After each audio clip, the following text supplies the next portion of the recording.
మళ్ళీ కూడదులే.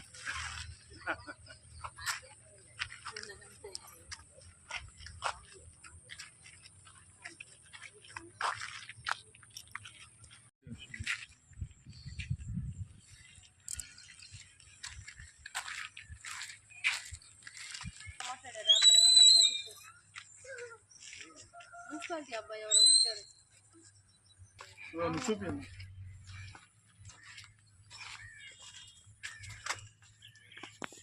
ఒక్క కంచె మ్యాటు వాళ్ళ అన్నీ కోసేసి లోపలికి చొరబడి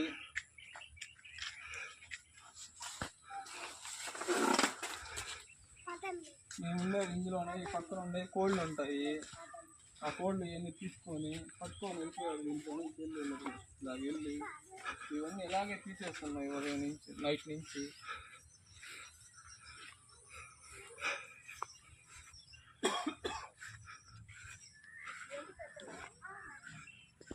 ఇంట్లో ఉండే కోళ్ళన్నీ పట్టుకొని వెళ్ళిపోయారు.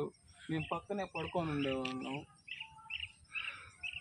కోళ్ళే పట్టుకెళ్ళిపోయారు. మాకు అనేది అసలు భద్రత లేకుండా అయిపోయింది. ఇక్కడికి వచ్చి ఆడవాళ్ళందరం బయట అద్దం వల్ల ఉంటున్నాము.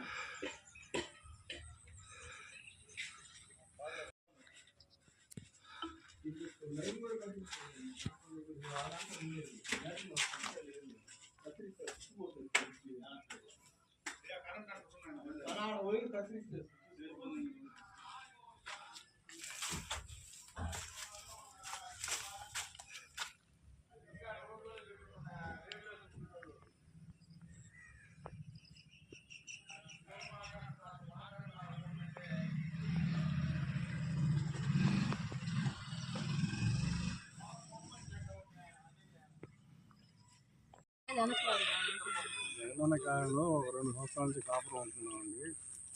అక్కడ ఉన్న పరిసరాల్లో ఏ వస్తువులు పోయేది లేదు ఇంతకుముందు. ఇటీవల కాలంలో ఈ దొంగతనం జరుగుతుంది. రాత్రి కోళ్ళు కూడా తీసుకెళ్ళారు మా ఇంటి వాడెక్కి మిద్ది మెట్ల మీద.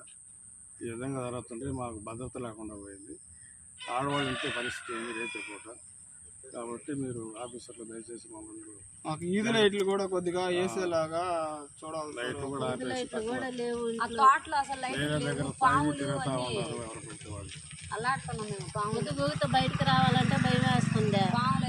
రోడ్డు ఒక లైట్ ఉందా ఏముందా ఇక్కడ జాగ్రత్త వీళ్ళకి రాలేదు ఇచ్చేస్తాం. వేరే వాళ్ళకి అంటే ఎట్ చేస్తుంది అడుగు దొంగతనాలు ఏమంతా జరుగుతుంది.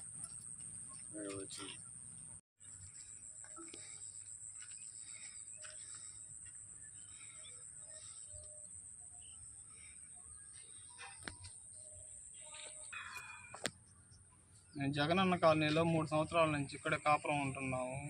ఇక్కడ మాకు ఉండే ఇళ్లల్లో వస్తువులు కోళ్ళు అన్నీ దొంగతనాలు చేయబడుతున్నాయి. ఇది వరకు కాలంలో ఇలాగే ఎప్పుడు లేదు. ఇప్పుడు ఎక్కడెక్కడి నుంచో జనం వచ్చి ఇక్కడ చేరాక మా ఇళ్లల్లో వస్తువులు సామాన్లు అన్నీ పోతున్నాయి. వేల ఖరీదు చేసే కోళ్ళు కూడా ఎత్తుకొని వెళ్ళిపోతున్నారు. మేము ఇక్కడ చూస్తే లక్షలు ఖర్చు పెట్టి ఇల్లు కట్టుకున్నాము.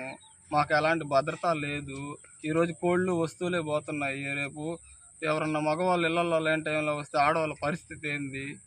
మాకు కొద్దిగా దీని గురించి గట్టిగా చర్య తీసుకొని అధికారులు మాకు నెగే వాళ్ళు కూడా ఎక్కువైపోతున్నారు. పగులు రాత్రి అనకుండా ఎక్కడెక్కడి నుంచో వచ్చి ఇక్కడ తాగేసి ఇక్కడే ఉండి ఈది లైట్లతో సహా ఆర్పి మరీ మా ఇళ్లల్లో దూరి కోళ్ళు వస్తువులు బయట ఏ వస్తువు ఉన్నా కానీ కొత్త ఇళ్ళకి ఏదైనా పని చేసుకుంటున్నా ఏ వస్తువు ఒక్కటి లేకుండా ఎత్తుకొని వెళ్ళిపోతున్నారు. మాకు భద్రత అనేది లేకుండా పోయింది.